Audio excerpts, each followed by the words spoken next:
ఏ ఒక్కరినైనా ముందుగా హెచ్చరించారా? లేదు. రాత్రికి రాత్రే కూల్చివేత.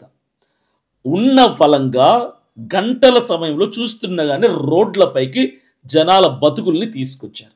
ఇదంతా ఎవరిని కాపాడటానికి, ఎవరిని పైకి తీసుకెళ్ళటానికి, ఎవరి కోసం ప్రభుత్వం చేస్తుంది అని ప్రశ్నిస్తున్నా. నా ప్రశ్న ఒకటే, కోర్టు కేసులు పెండింగ్లో ఉంటే అసలు రిజిస్ట్రేషన్లు ఎలా జరిగాయి? పేదల ఇళ్ళకి మాత్రం బుల్డోజర్లు పంపించి ఉన్న పొలంగా కూల్చేస్తారు, కానీ పెద్దల ఇళ్ళకు మాత్రం పూలదండలతో సత్కారాలు మాత్రం చేస్తారు. పర్యాయం ఇవ్వకుండా ఇళ్ళని కూల్చడం అనేది చాలా అమానుషం. ఎక్కడైనా ప్రత్యామ్నాయ గృహం ఇచ్చారా మీరు ఉన్న పొలంగా కూల్చడానికి? ఎక్కడైనా పరిహారం ఇచ్చారా? ఒక్కరికైనా ఇచ్చారా?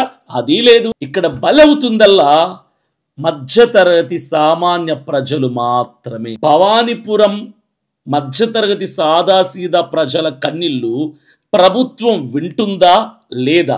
ఒకవేళ వింటే ఇప్పటి వరకు ఎందుకు సమాధానం ఇవ్వట్లేదు? ఎందుకు మాట్లాడడం లేదు? ఎందుకు స్పందించటం లేదు? మీకు నేను అక్కడ సామాన్య ప్రజల ఆవేదనలో నుంచి వస్తున్నటువంటి భావోద్వేగానికి గురైనటువంటి మాటల్ని మీకు వినిపిస్తాను, మీరు చూడండి. వాళ్ళ వేదన, వాళ్ళ బాధని మీరు ఒకసారి గమనించండి.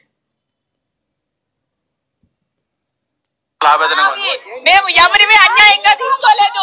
పక్కాగా రిజిస్ట్రేషన్లు ఉన్నాయి, పక్కాగా ఇంటి పన్నులు ఉన్నాయి, ప్లాన్లు ఉన్నాయి, బ్యాంక్ లోన్లు ఉన్నాయి. ఎప్పుడంటే వాడు ఏదో కొడుకంటే మా ఇల్లు తీసుకెళ్లేది రమ్మనండి చూద్దాం. చంద్రబాబు నాయుడు గారు వచ్చి మీరు కమిటీ వేసి మాకు న్యాయం జరగాలి. ఇక్కడ మేము 42 కుటుంబాలు రోడ్డును పడిపోయి ఉన్నాము. పిల్ల జల్ల అంతా కూడాను మా ఇల్లును స్వాధీనం చేసుకున్నారు, మా భూములు స్వాధీనం చేసుకున్నారు. మాకు న్యాయం జరగాల్సిందే. మాకు న్యాయం జరిగేంత వరకు ఈ పోరాటం ఆగదు. మేము ఆత్మహత్య కూడా సిద్ధంగా ఉన్నాము. మీరు చెప్పండి అమ్మా, ఏం చెప్తున్నారు? ఉదయానికి ఇప్పటికి పోలీసులు ఉదయం మాకు సేవ్ వచ్చింది, ఆగండి, ఇప్పుడు 50% డిమానిస్ట్రేషన్ చేశారు, ఆగండి అని వేడుకున్నాం. ఉమామహేశ్వరరావు గారు ఆపండి అని అంటే మేము ప్రొడక్షన్ కోసం వచ్చామమ్మా, మాదే ఉందమ్మా. ఆ కోర్టు అమ్మినారు అడగదు.